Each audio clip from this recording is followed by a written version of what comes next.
Magandang araw sa inyong lahat. Narito po tayo sa another segment ng Let's Talk Diabetes.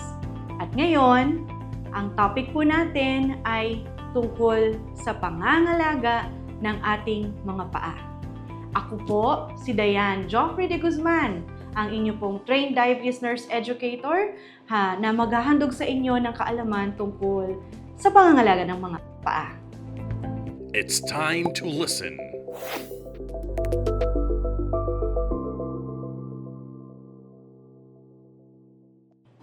Marami po akong natanggap na mga tanong ukol sa taking care of the feet. So, atin pong sagutin itong mga tanong, isa-isahin po natin ngayon kung paano natin po masasagot ang mga tanong para sa pangangalaga ng mga paa. Unang tanong, diabetes is the leading cause of non-traumatic amputation. Totoo yan na ito yung usual na dahilan kung bakit napuputulan because of diabetes, uncontrolled diabetes. Yun nga lang, paano natin ito maiwasan? Sabi, inspection of the feet is important. So, paano natin titignan? Pwede po tayong kumuha ng salamin. Itatapat po ninyo sa ilalim. Makikita nyo po yung ilalim. If naman po, malabo ng mata, paningin, hindi nyo makita sa salamin, salatin, himasin. Tingnan nyo po, baka may matigas na dyan. Aside dun sa paghimas ninyo ng balat, tingnan nyo kung magaspang, right?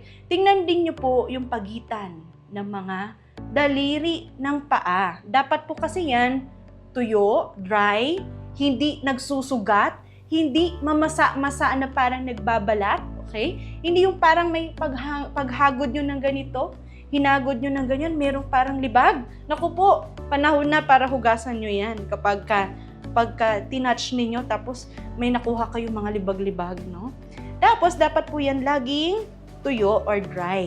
Hindi po dapat yan nilalagyan ng any chemical or any, kung lotion man, hindi kayo dapat naglo-lotion dyan sa pagitan ng daliri. So, yun po. Simple lang yan. Sa pagligo, tignan, salatin, silipin, and then that's it. Pangalawang tanong, ano daw po yung mga warning signs or yung mga dapat nating tingnan na maaring senyales po na meron ng problema yung ating mga paa? Una is that dapat alam natin kung ano yung normal na paa. Kanina nabanggit ko ang mga balat, no? Dapat smooth, hindi yan super dry. Ang ano lang ang dry, yung pagitan ng daliri ng paa. Kasi pag dry na dry yan, minsan yung gagawin natin, yung parang iguguhit lang yung kuko natin. Kapag ginuhitan mo yung balat mo ng kuko, tapos may puti, dry na dry po yun. Prone po yun masugatan. So ano po ang solusyon doon? Mag-lotion. Maglo-lotion ng binti, maglo-lotion ng ibabaw ng paa at ng talampakan. Sa balat, no? Nag-lotion kasi dapat smooth, parang baby skin kung pwede lang, ano? And then, hindi dapat po nagka-crack. May iba po kasi, pag nakita ninyo yung heel, no? Nagka-crack, yung nagsusunod, nagbabalat, tapos bumibiak. Senyales po yun na yung dry, yung pong sakong, minsan medyo kumakapal, baka po may kalyo, no? Huwag niyong hintayin na mag-open yung crack. Bakit po? Kasi pag nag-open yung crack, pwede pong mag-lead to wounds o yung sugat. Mahapdi po yun, no? Ano yung cause nun? Kasi po yung tsinelas, pwedeng dahil manipis na, or rubber, o kaya po lagi pong nagyayapak. Yan. At saka po, pag naligo, hindi nyo kinukuskus. Dapat kinukuskus din yan. Ina-exfoliate din siya. Kasi po kumakapal. Natural po na medyo kumakapal ang balat natin sa paa kasi lagi natin siyang ginagamit.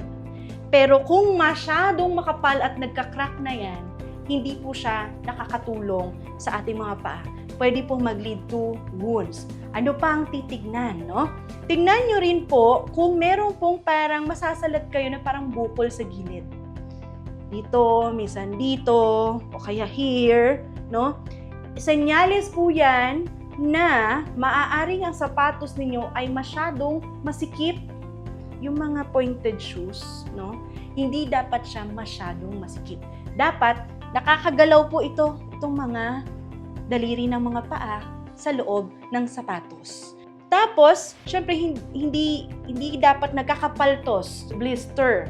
Yung pong minsan kapag ang shoes sobra naman luwag o kaya sobrang higpit, di ba may pagkakatubig siya, yun po ay senyales na yung shoes ninyo ay maaring hindi sapat para po dun sa sapatos ay sa paa ninyo. Okay? So, kanina, crack ng heels, dryness ng skin, then paltos, no, or blister. Another also yung bukol, which is yung bunions at saka kalyo. So, kung kayo ay may mga ganun, ipakonsult nyo po kapag mayroon kayong crack heels, kalyo, blister. Kung masyadong malaki, nag-cause ng infection yung blister, pa-check nyo na po. Kung hindi naman, yung blister can heal by itself, no? Another one, dapat po ang kuko sana walang nail polish. Ang kuko again ay dapat medyo semi-transparent. Makikita nyo na parang pag prines ninyo, mamula-mula siya, no? Pag prines ninyo, magpuputi. Tapos pag binatawan nyo, in 2 seconds, dapat bumabalik siya sa dati niyang kulay. Okay? And then ang kuko, ang shape ng kuko ay nakasunod po sa shape ng daliri ng paa. Ano ibig sabihin nito? Tama dapat ang paggupit ng mga kuko. Pangatlong tanong, ano naman yung mga other warning signs na may problema na sa paa? Una is warning sign yung wala kayong ginagawa, nakahiga lang kayo, tapos biglang mas mananakit or iba namumulikat o kaya parang nagmamanhid. Wala kayong ginagawa. Rest pain, no? May biglang nanakit. Second is yung pag naglalakad po tayo, lalakad kayo, o kaya may activity kayong ginagawa, nag-akyat kayo na hagdan, tapos biglang parang naninikip yung pakiramdam sa mga paa, maninigas yung mga muscles, no? Ang tawag natin doon, intermittent claudication. Pag nag-rest ka, naupo ka, in-stop mo yung ginagawa mo, nagsusubside yung pain. That's intermittent claudication. Another one is kung halimbawa sinalat po ninyo, okay? Sasalatin natin yung mga pulso. Pero maaaring hindi lahat po kayo magagawa ito, pero magandang malaman lang na may pulso po sa paa. Magkabilaan, may pulso po yan, itong tinatawag natin dorsalis pedis sa ibabaw, at saka posterior tibialis sa gilid. Yung mga doktor po natin at saka nurse natin, kapag nag-assess po sa paa, yan po yung pinapakiramdaman nila yung pulso. Kung absent ang pulso, problem din po yan. Kung kaya nyo salatin, then do so. Pag hindi, hayaan nyo, sabihin nyo po sa nurse, no? Next is pag malamig. Hindi malamig ang panahon, pero ang lamig nung talampakan po ninyo, nung buong paa. Pati binti minsan malamig, pero mainit yung panahon. Ayan. It's an indication po na maaring poor yung circulating blood. Yung daloy ng dugo ay hindi sapat para pong maging tama yung temperature niya versus our body. Okay?